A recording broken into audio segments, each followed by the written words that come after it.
Hmm. Definitely. Now, in the Dire Straits song "Money for Nothing," Sting was singing "I Want My MTV" in the chorus. Now, did you know how did that come about?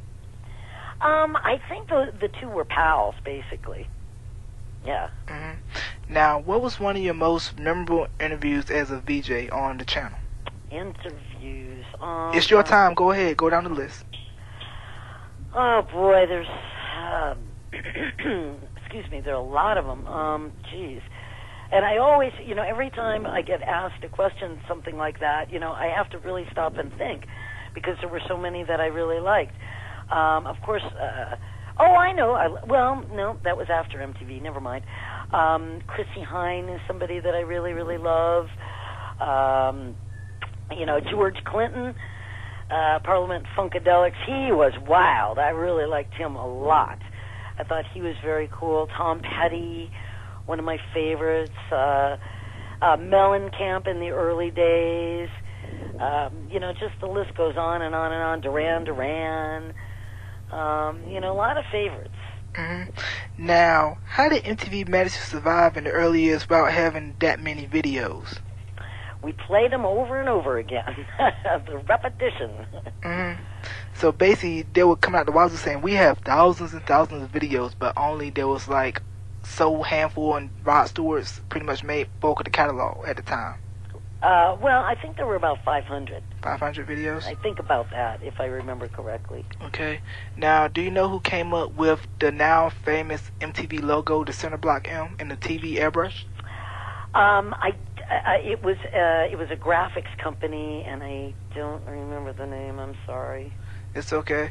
Yeah, but that pretty much stands out MTV and made it, what it is now. Oh, absolutely. All the color around the video, and that logo was brilliant. Brilliant. Mm-hmm. Now, was there like any, you guys, the VJs were like, okay, MTV, we don't know that this is going to be as big as it is, but then you guys go to, say, Orlando, Florida, and then people know who you are, and it's like, wow, this thing is that big. was really the case. Especially we because it wasn't in New York the first couple of years. We didn't grasp the enormity of it on a day-to-day basis. Except for our fan mail started getting bigger. We initially thought we would just answer all the mail ourselves, and then it got bigger and bigger. And then when, each of us would be sent out on public appearances around the country, and then, you'd go somewhere, and there'd be a line around, let's say you'd go to appear at a record store to sign autographs and stuff, and you get there, and there'd be a line wrapped around the block. It's like, oh my God. And then when it got into Manhattan, where all five of us lived, I mean, it was like carte blanche. I'd have firemen driving by, and the fire trucks going, "Hey, Nina," and you could get in everywhere. Everybody knew you, and but they were cool. New York's cool. They don't. It's not like obsessive. But it was nice. You'd be recognized. It was very nice. Okay, and explain to me. Okay, and why was MTV kind of so hesitant to play R&B urban videos, and basically Michael Jackson was really the first one to really break through? Well, what the story was is that initially MTV really wanted to be a rock channel, an FM station on television, and so the format did not really include R&B. They kind of went by, album rock format. So that was the bottom line. They were trying to keep to the musical format, and then it got blown out, to all proportion. MTV is racist and sexist and all this kind of stuff. So it completely, got out of hand when that really, really wasn't the case. And then Michael Jackson, of course, infamously, who I don't think that Michael Jackson initially, even though it was Michael Jackson, he's a pop star, not a rock star. So they did branch into pop, and I don't think Michael's an R&B artist.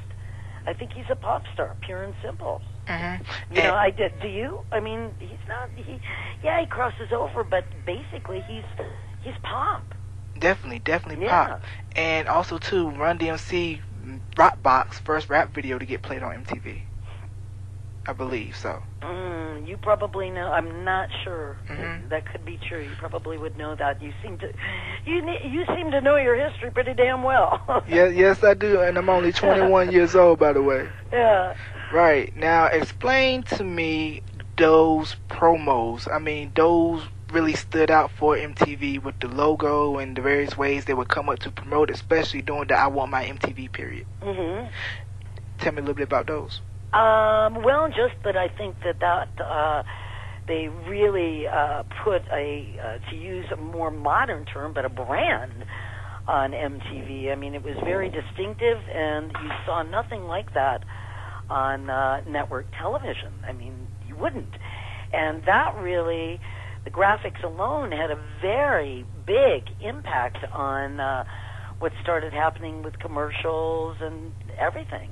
I mean, I think that was one of the big things that MTV in the early days did, is its influence on the look of television. You know, and outside of just MTV. Right, definitely, because I was talking with Robert Thompson, professor of television and pop culture from Syracuse University yesterday, and we were talking about how Miami Vice was basically like the MTV show on television. Yeah. And basically commercials would pretty much following the cue of MTV with the way they edit and things of that nature. Absolutely. And then, of course, you know, all the 80s movies that were basically a vehicle for the soundtrack. You know, the movie sucked, but the soundtrack was pretty good. Mm-hmm. And what a lot of people don't know is that because of MTV, record sales started to jump up. That's right. It was a really down period, of course, compared to what the record industry is like now. It was great, but that's a whole other story. Yeah, there was a real lull. Disco was dying out. The prog rock bands, the Southern California folk rock, waning a little bit. So record sales were down, and then you got this MTV thing that somebody has a video, and you know, an artist, for instance, I always use this example, but Flock of Seagulls, who you knew wouldn't get played in Fargo, North Dakota, their video would be played, and all of a sudden the kids in Fargo are requesting Flock of Seagulls, you know, so it opened up the doors. Definitely did. Okay, now tell me, I'm going to throw out 4 big acts of the 80s and sort of like a brief nutshell, tell me about the impact that they've had on MTV. First one, Madonna. You're asking, can you ask that question again? Okay. I'm not quite sure what you need. All right. I was saying I'm going to throw out 4 names one by one, and I want you to explain in a nutshell the impact that they've had on MTV. Madonna. Oh, okay. Well, Madonna broke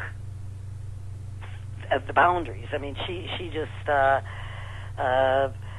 went through the roof, and especially, you know, her performance at the Video Music Awards, like a virgin. I mean, you know, everybody was talking about that, and she just broke the mold. I mean, this woman was the perfect artist at the perfect time, and she knew how to manipulate the media better than anybody.